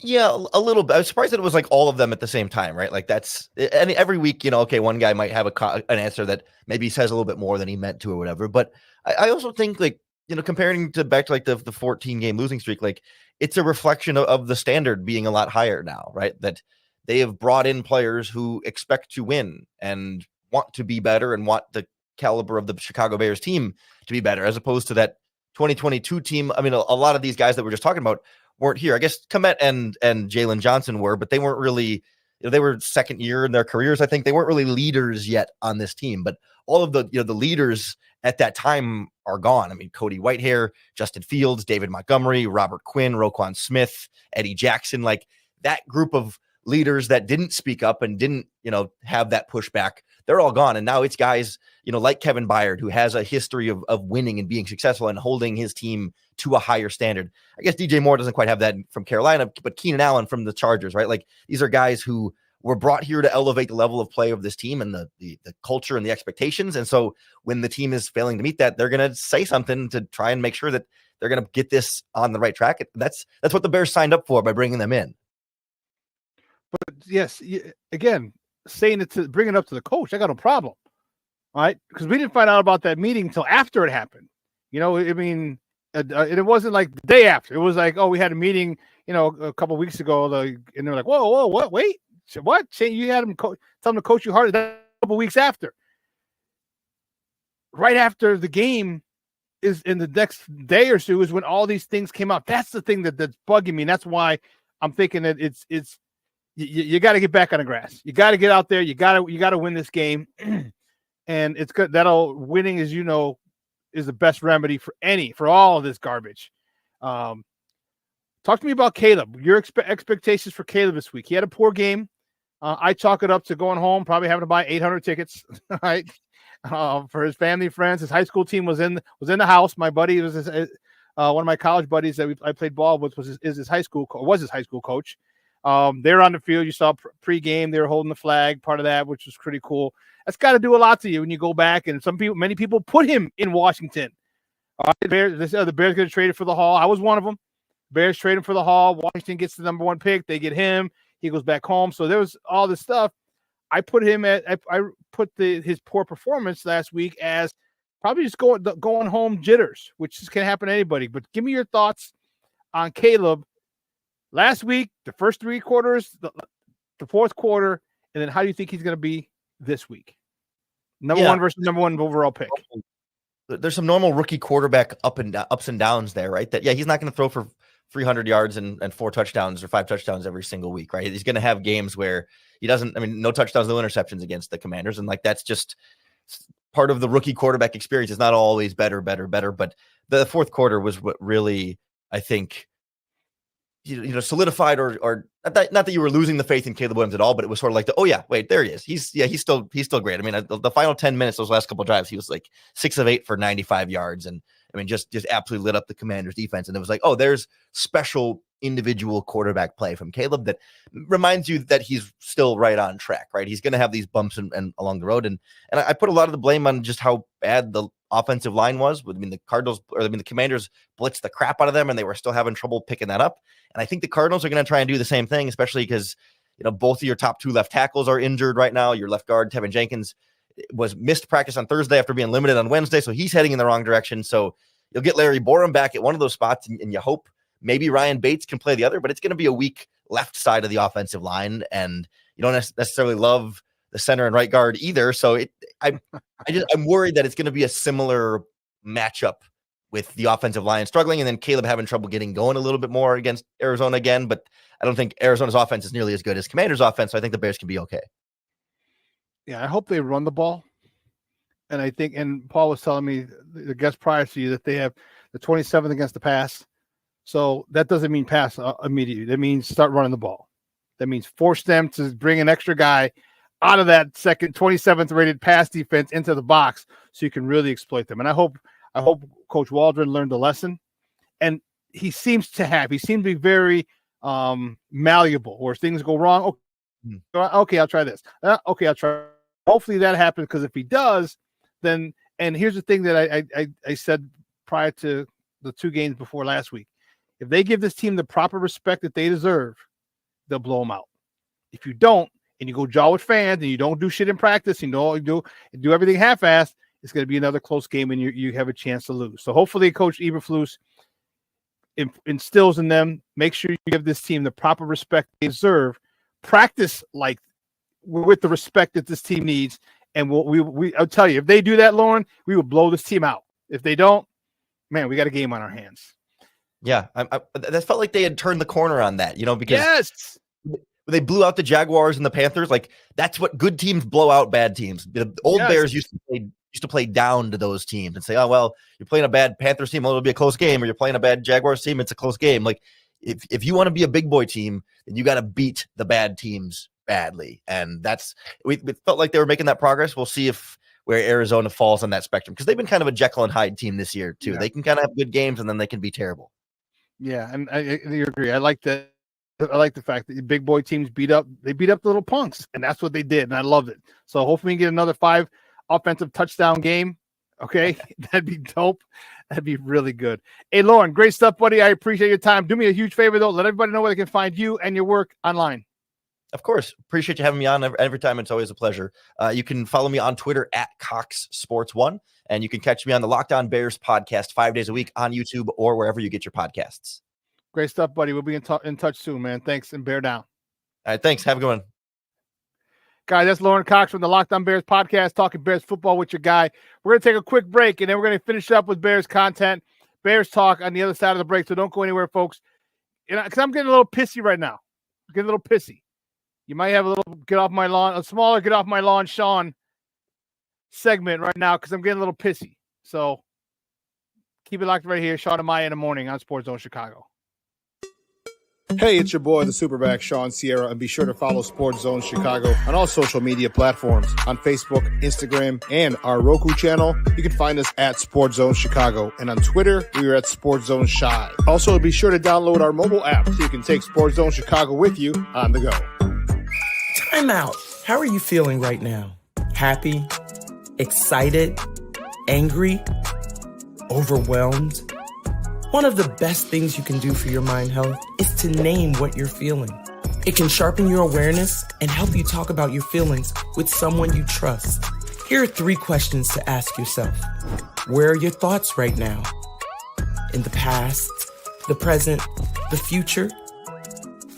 Do you notice any sensations in your body? Is your heart beating fast? Is there a flutter in your stomach? Or are you fully relaxed? What do you need right now? Time with others? Time to yourself? Remember, there's power in this awareness. So find ways to identify what you're feeling today.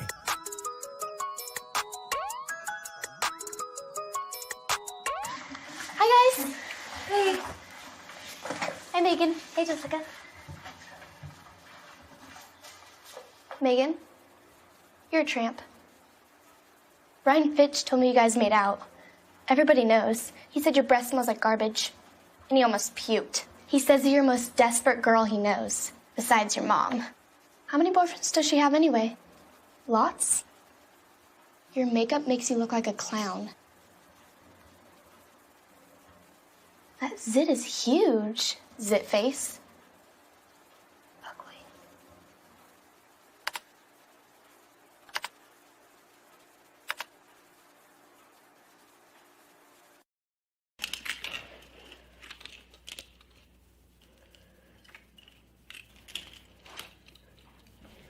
Hey, bud, what you doing? I'm playing with cars. Cars? Can you show me what a car does? Whoa, whoa, whoa, whoa, whoa. Hold on a second. First of all, this is a school zone. So you need to put down your cell phone, stop texting, and let's get to driving. Now you're coming up to a stop sign, right? You need to slow down and stop before you hit that Y line. I want you to look left, right, left. You don't want to get hit by a car going on your left and to your right to make sure you don't get sideswiped by a guy coming from your right. You're coming, and you see a crosswalk. You better slow your horses down because the #1 rule of driving is always yield to pedestrians. Now stop, pull over, and you are done driving. Gosh, what do they teach you kids in school nowadays?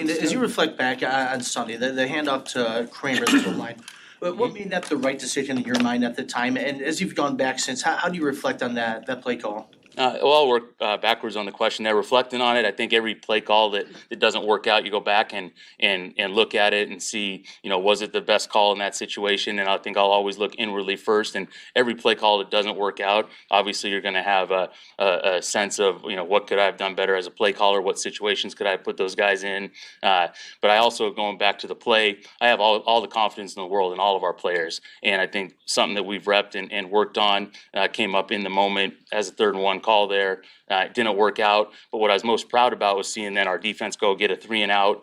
Our offense comes over to the sideline. Everyone's eyes are up. Everyone's communicating, and they're ready to attack the next drive and have a chance to score on that next drive as well. Welcome back to Shawn and Maya in the morning on Sports Zone Chicago. Those clips courtesy of the Chicago Bears. Shane Waldron. All right, and yeah. He was asked, the follow-up question to that was, would you run it again? And he said, yeah, I feel confident enough. I was like, this is where fans get testy and frustrated with shit like that. All right, because it wasn't a good play.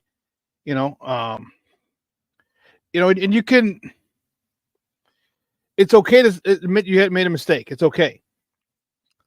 All right, I think fans and Bears fans would appreciate you more and say, hey, yeah, you know what, we'll probably do something different.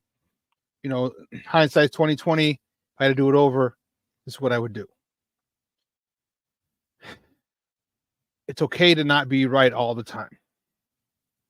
Okay, and I think that excuse me, the media at Hallis Hall and obviously the fan base, they hear that and they're like, and they get frustrated because of the arrogance that you're displaying.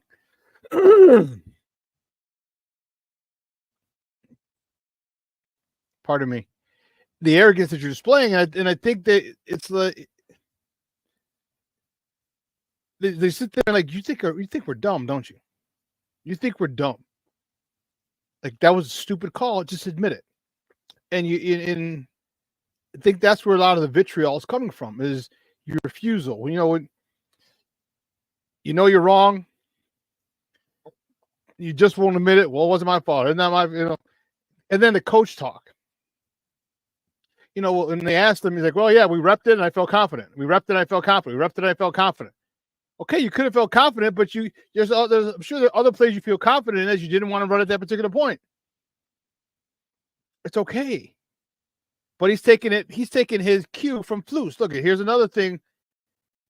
Listen to Coach Eberflus the other day. In terms of the Washington, conversation, in terms of what that, going back to that, I've talked with Tyreek. Him and I had a great conversation, and again, I'll keep it there with him and I. We had a after action report, like we always do when we assess the game. Things we did well, things we need to improve on, and then working from that and how we're going to improve those things. Every single week we do that. And, we had that part of our Monday meeting and, talking to the guys through Tuesday. And again, it's all about accountability and execution, and that starts with me. And the game didn't finish the way we wanted it to. And again, that starts with me. And we hold each other accountable that way. But again, we'll have answer for those things, and that's why we do the after action report. So that part, I don't know why I didn't hear that part yesterday. That clip courtesy of the Chicago Bears as well. How about you say that at the beginning? That was me. That's my fault. I didn't get him ready enough. I didn't have him this. I didn't have him that. I didn't do that. Why? Why did it take until Thursday for you to come and say that?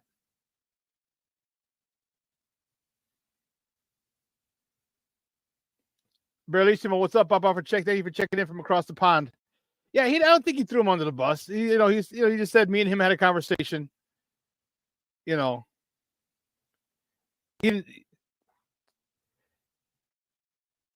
I personally would just like if he benches Tyreek. But again, my guy PLR said, how can you bench Tyreek if you don't hold yourself accountable? 13 yards do matter. Imagine if that happened 13 yards, because that landed right around the 2-yard line-ish, all right, before it got tipped. All right, it got tipped at the 2-yard line. If that was 13 yards back, we're looking at around the 14, 15-yard line. And there's a lot of shit that can happen. You still got to get 12, 13 yards to get into the end zone. And we know, as we saw, who was it? Wasn't DJ Moore. It was, I can't remember. They caught it. It was against the Patriots, I want to say. And couldn't get in the end zone. Or was it Washington Patriots? Was it DJ Moore last year? Caught it on the goal line and couldn't get it in. Literally caught it on the 1. So there's a lot of his thing that Bears fans don't like. And I'm telling you, his locker room isn't as tight as it was before. That I can, as a former player, I can sense that. And you could probably sense it too. Okay, you can probably sense it too. All right, this is, again, another situation where his in-game decisions are coming into question, and rightfully so. Why not the timeout? Why not? Why not get people on the sideline to prevent them from getting the ball out of bounds? And you're 70 yards away. Is someone going to run 70 yards for a touchdown? No. TJ Edwards, what were you doing? Like, this is why you have the timeout. Like, okay, if you're a spy, cool. If the running back stays and the blocker doesn't go out, blitz. As a defensive coordinator, what I would have done, I'm bringing a house. I'm bringing 5 people, maybe 6. Maybe 6. You're 60 yards away, 70 yards away. Oh, sorry. What's 70 minus 13? You're 57 yards away. All right. Oh, you're 70 prior. I'm stopping it now. Even 57. I'm stopping it nonsense. Why? Because a Hail Mary can't happen unless the receivers are down in the end zone. A Hail Mary can't happen unless the receivers are down in the end zone. So you bring 5 people, 6 people. All right, so now you got 5 back. That's basically one-on-one. You only have 5 receivers go out. You only have 5 receivers. You got 5 linemen and a quarterback. That's 6. 5 other people can go out. And if you decide, and if you leave a running back in to pick up a guy, then there's only 4 receivers.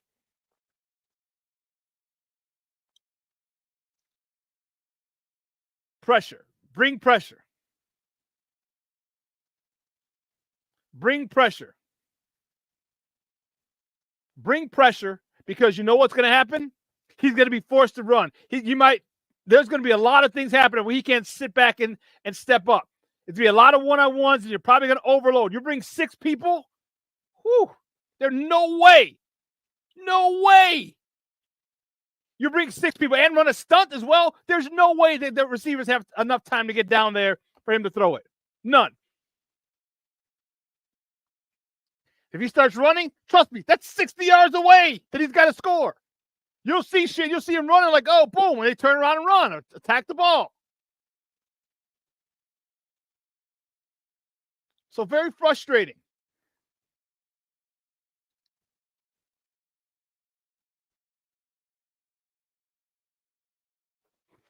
Very frustrating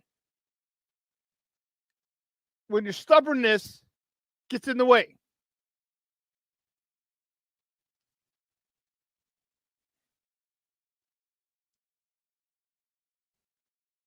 Kevin Scott says Eric Washington would have called for the pressure. I think he might have. For all we know, he did. Maybe he did say, hey, coach, let's bring some pressure on him. And maybe Eberflus vetoed him.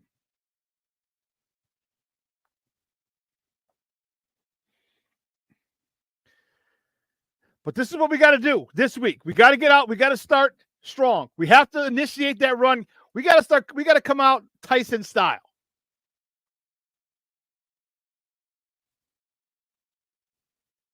We've got to come out, punch people in the mouth. We got to come out with this run game and let them know, listen, it's going to be a long-ass day in the desert. The run game's got to get established. We got to combo block, get to the second level, get DeAndre Swift up there, get Roshan Johnson in there. Khalil Herbert, I don't even know if he's traveling. My, how he's fallen. And it's nothing that he did. But you have the 27th ranked defense. Pass rush is down at the bottom.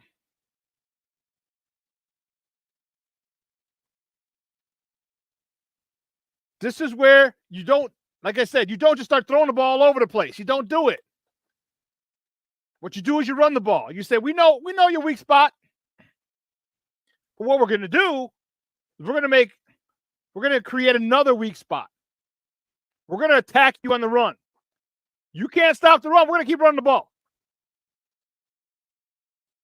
Running the ball does a couple things. One, wears down that defense. Two, makes them adjust their defense. They have to bring another guy in the box. Three, makes it easier because they brought another guy in the box, easier to start hitting behind the walk-down defender.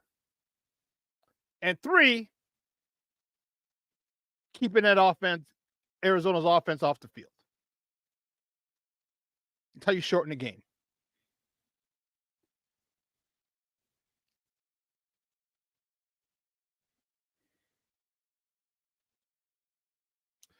Yes, true. Verissimo.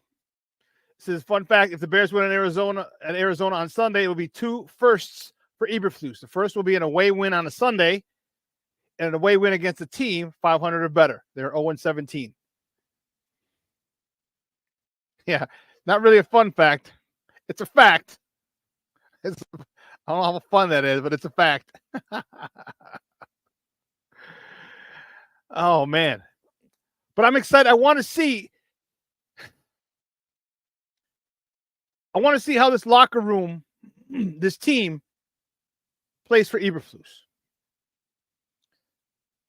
I wonder the practice schedule. How were things in practice this week? Are they, they call them out. We don't go over mistakes in practice. We don't go back and run it again. I don't get it. There are plenty of times in practice when I was in DC, we ran through so many different things. Like, no, and sometimes we didn't get to all of it. We have to stay later.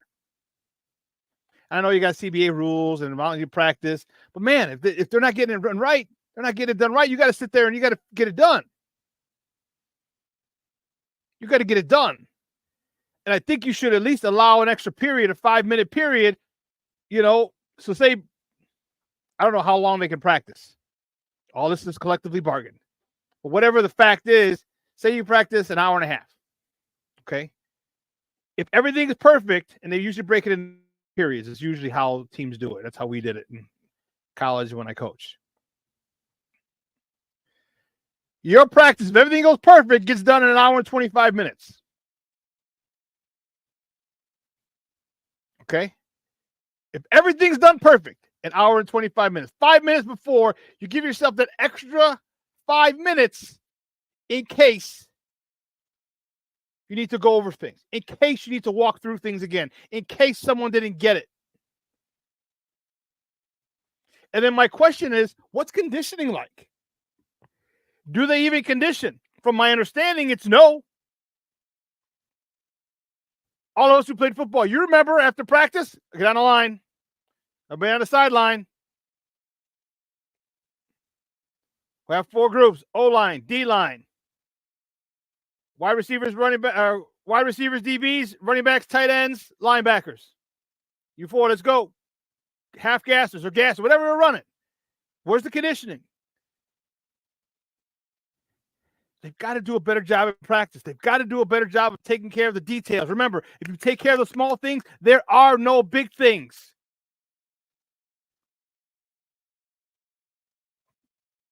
Because if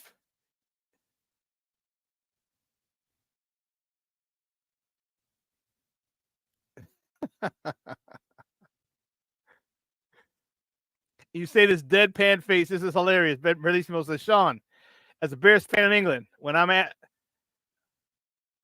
next asked, why are you a Bears fan? I'm going to answer, because I'm a masochist who loves the taste of heart-wrenching, abject, failure-filled defeat. Deadpan face. That'd be dope. And just walk away. And just walk away.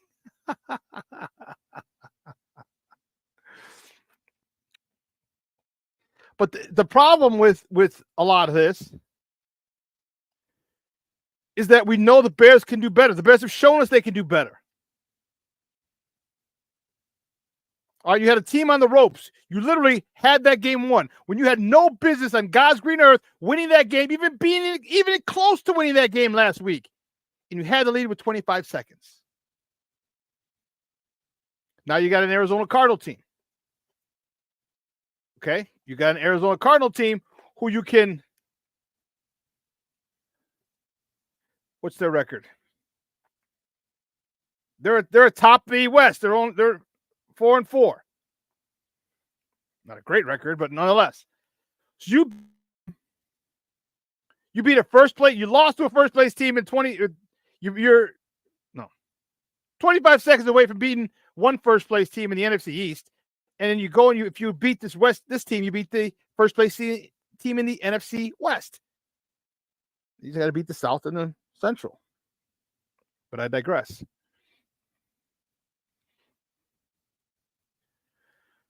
King Booker World says hard practices make easy game days. Yeah, but man, how hard are their practices?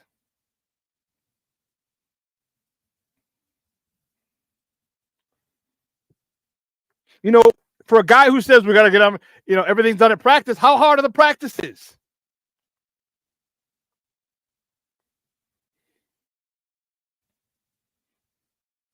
Man.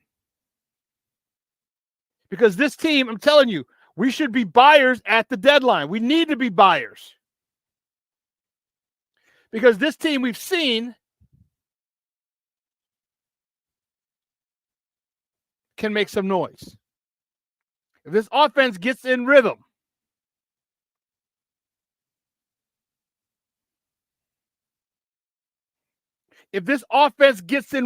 at all, we're going to be a Mickey Ficky problem for a lot of people. We're going to be a Mickey Ficky problem for a lot of people. And like I said, I don't think Pauls wants to say, damn, we could have got to the NFC Championship game, or we could have got to the Super Bowl if they get to the NFC Championship game. But we didn't have enough pressure on the quarterback. We didn't have enough. We didn't have this. We didn't have that. One player away. No. When things, you don't know how things are going to play out upcoming years. So when there's a chance to go for it, you go for it. Because looking at, see my newspaper. Looking at this, okay, who am I worried about in the NFC? Washington 6-2, we had them. Didn't play very well. Philly's 5-2. Okay. Atlanta's 5-3. Tampa's 4-4. Detroit 6-1. Shit, our division. Detroit 6-1. Green Bay 6-2. Minnesota 5-2. Arizona's 4-4. Arizona, San Fran, and Seattle all 4-4. All teams we play. I'm scared of anybody. I ain't scared of anybody in our division.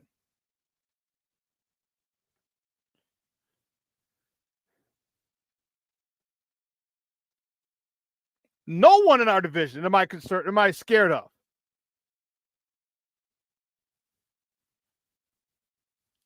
You know, I think we get into playoffs, anything can happen coming out of the NFC. And if you get to the NFC Championship game, you don't want to miss a shot to go to the Super Bowl because of one area of deficiency, which is why I say we're going to be buyers at the deadline.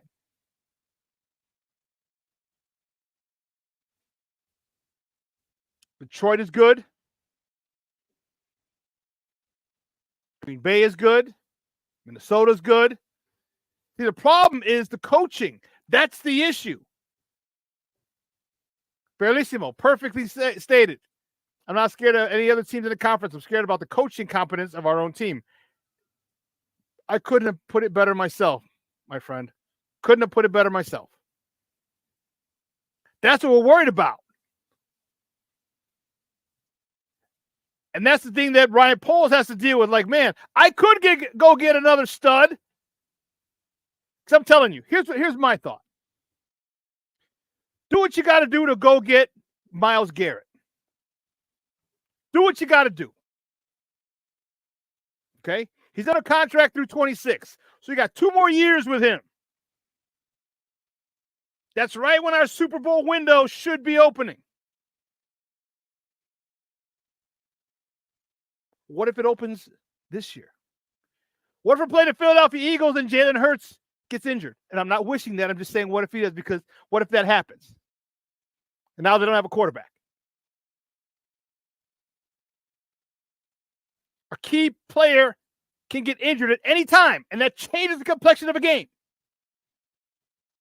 or a season. You don't believe me? Ask Tua and the Dolphins.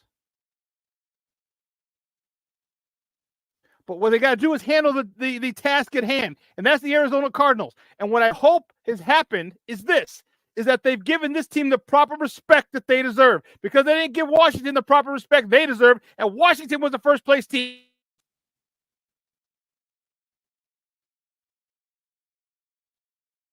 You know, Shane Waldron didn't get where are my slants early on? Where are my quick, short completions to get Caleb lathered up, to get him some confidence? Where were those? Where were those? That's what we need.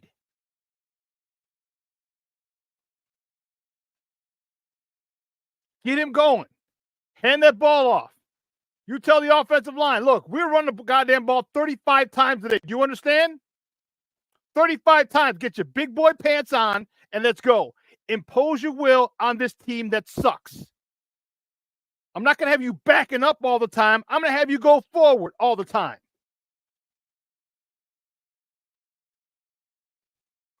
Can Waldron do that? Can he be disciplined enough to do that? Force their hand. Force them into being in a situation that they suck in. Force them to defend the pass. Or force them to stop the run, which weakens their shitty pass defense anyway. Put them in that position where they know they suck, where they know they're deficient.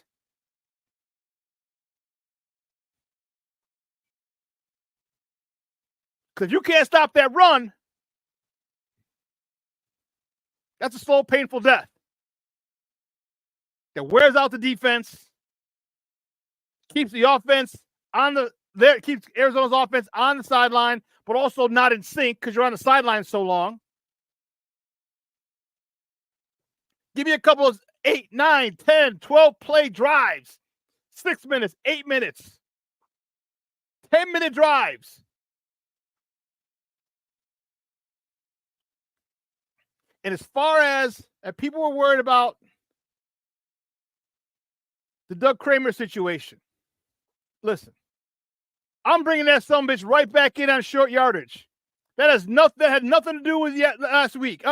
We're still coming. We're still having this guy, a 300-pound guy with a head start.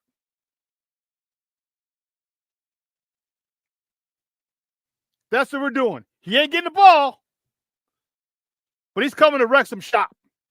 You put that in the defense's mind. I mean, they know he's not going to catch. He's not going to get the ball, so they figure. But it's a tone. It's a mindset. It's a mentality. And if you do that, every short yardage, Arizona should know, damn, Doug Kramer's coming in. Every short yard, every 3rd and 1, you should know he's coming in. Even if you know you can quarterback sneak, we're setting the tone. Get your ass in there.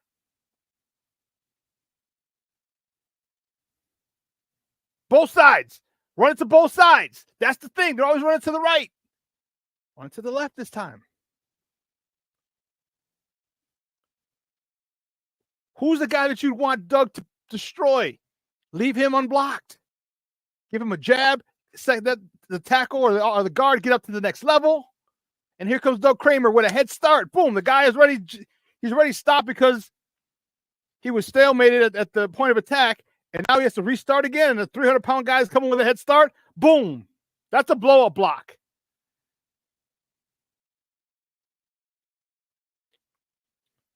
Let's put these guys. You see how simple it is to put guys in position, right? I'm telling you what to do. You see how simple it is to put your players in position if you know football. And if you don't let your ego get in the way.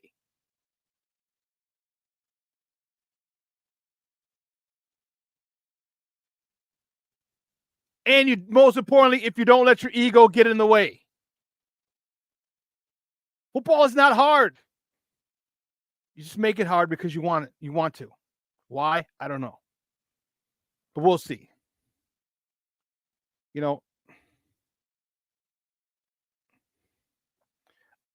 17 Bears.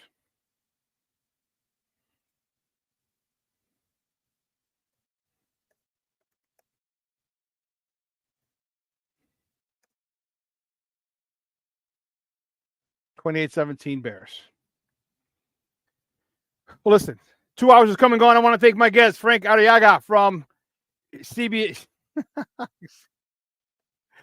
I got it.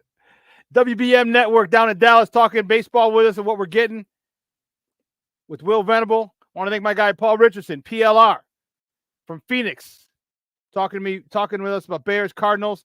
And I want to thank Lorin Cox from the Lockdown Bears podcast for talking Bears with your boy as well. Guys, have a phenomenal weekend. It's going to be beautiful here in Chicago. A beautiful weekend, a little brisk, but that's okay. All right, it's okay. It's okay. Reload it. All right, 55 today, 61 tomorrow, 65 and rainy on Sunday. That's okay. That's fine. Get out there, enjoy the weather before Sunday. Spend time with your loved ones, your family, your friend, your loved ones.